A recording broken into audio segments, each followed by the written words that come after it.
acontecer. Eu vou ao vivo agora com Paulo César Rocha, que é especialista em planejamento estratégico e engenharia logística, que está aqui comigo, ao vivo, acompanhando essas imagens. Paulo, boa tarde para você. Eu fico imaginando e querendo te fazer perguntas de pessoas que nesse momento estão em locais como esse, em que a Defesa Civil agora, não adianta a gente cobrar a Defesa Civil, o cara da Defesa Civil está recolhendo corpos. Então, assim, não tem como um engenheiro ir até essa localidade e falar, gente, ó, o da Casa Azul pode sair, vai ter risco, o da Casa Tal, as pessoas estão por si só e tentando, e não dá pra gente julgar qualquer tipo de reparo material diante das perdas, tentando ali, eu conheço um pedreiro, vai mexer aqui. Eu acho que é um risco muito grande. O que você falaria? Petrópolis hoje é um grande risco iminente de desabamento, não só naquele dia da tragédia, né? Boa tarde. Boa tarde. Não só Petrópolis, como praticamente todas as cidades do litoral do Brasil, elas são feitas encravadas em morros e em vales. Não existe nenhuma possibilidade, tá certo, de se prever o que vai acontecer com uma chuva dessa que foi localizada num ponto de Petrópolis que bateu no morro e pura e simplesmente levou a água para o vale e os vales encheram os rios. O que precisa, o que é premente é que essas pessoas não morem mais em área sujeita a risco, em área sujeita a desabamento. Eu queria te perguntar, Paulo, qualquer construção em encostas como essa, elas são arriscadas? Ou muita gente diz, não, mas tem um planejamento de um condomínio tal, onde uma construção dessa é muito mais cara para ser planejada, para ser efetuada. Eu gostaria de saber, porque as pessoas falam assim, mas é serra, como que a gente vai expandir a área urbana se a gente mora em locais que são vales e serras? A gente não está falando de localidades que a gente está falando dessa forma irregular dessas construções, né? Exatamente. Não existe possibilidade nenhuma de se garantir economicamente, tá, que você vai fazer uma casa numa encosta, tá certo, e que ela não vai cair. Porque o morro, a construção começa perto do vale, vai começando a subir e mais tarde ela chega perto do topo do morro. Só que o morro da Serra do Mar era uma capa de terra em cima de pedra, sujeita a deslizamento. Então é inviável, tá certo? Uma construção em encosta, tá? O mais certo seria procurar terrenos, mesmo que sejam mais caros, tá certo? Tá? Junto aos vales, tá certo? Fora das encostas e construir casa para as pessoas. Que as pessoas têm que procurar onde morar. Elas só moram em área de risco porque não tem outra oportunidade. Agora, Paulo, você está vendo as imagens, eu não sei se você está acompanhando, e toda a tragédia de deslizamento é praticamente isso.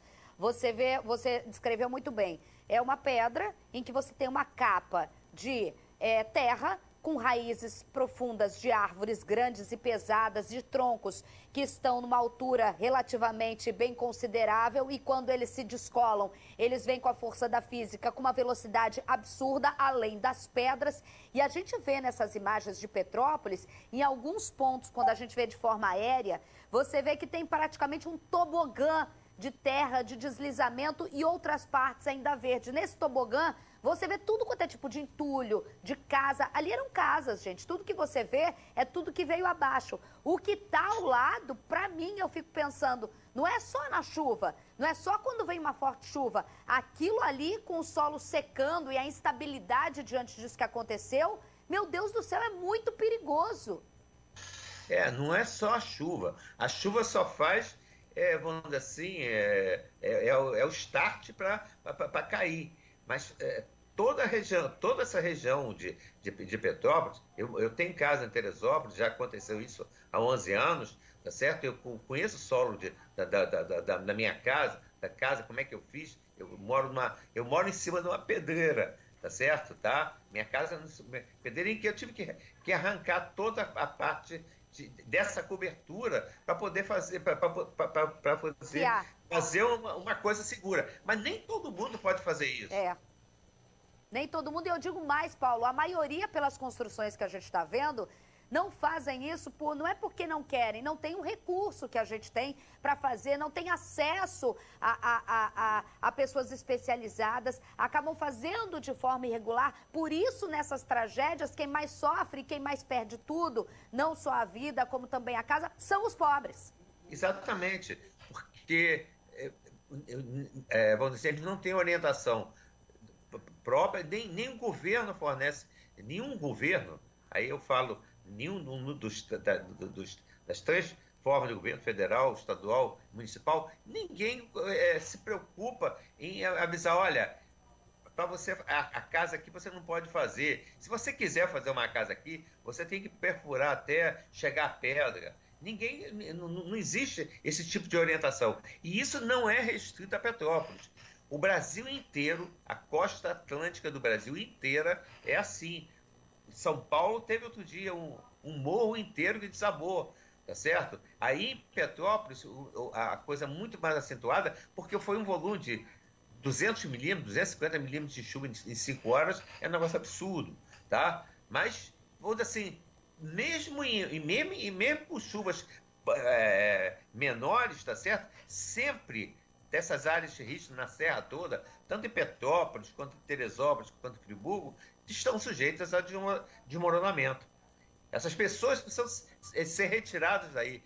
Os governos têm que oferecer, em vez de pagar um aluguel social para eles, vou pagar um aluguel social agora. Não, faz construção e usa o dinheiro que ia pagar o aluguel social para financiar essas casas.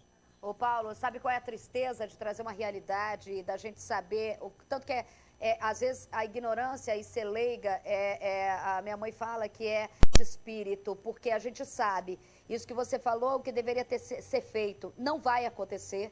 Não vai ser feito nada disso. A gente já conhece o resultado, vão sair verbas emergenciais, um vai garantir daqui, outro vai garantir dali, no apagar dos holofotes das câmeras, com as coisas acontecendo, e no ano onde a gente está, essas pessoas vão continuar abandonadas e sujeitas, infelizmente, a novas tragédias, que eu acho tão triste, mesmo a gente sabendo que é o certo ser feito. Por isso que eu fico tão, tão revoltada diante dos fatos, de ver essas imagens, de saber, tendo a cobertura que eu fiz em 2011, do que a gente falou, do que a gente reclamou, de especialistas que, como você, mostraram e apontaram basicamente o erro das construções sem qualquer tipo de responsabilidade, sem qualquer tipo de política pública de habitação, sem qualquer tipo de auxílio, amparo, com até informação a essas pessoas, pouco se lixando, porque você fazer uma política pública em que você vira pro pobre e fala assim, você não pode fazer essa construção, você não vai, é impopular, não gera voto, você fechar os olhos pro risco da vida dele, que não tem acesso às coisas, você vai acabar sendo popular de uma forma em que você coloca essa garantia de direitos e deveres dessas pessoas e é o direito à vida em questão e poucos se importam. Paulo, muito obrigada pelas suas informações, muito obrigada por entrar ao vivo aqui no SBT com a gente, viu? Tá, obrigado a você. Tchau, tchau. A gente ouviu então o especialista Paulo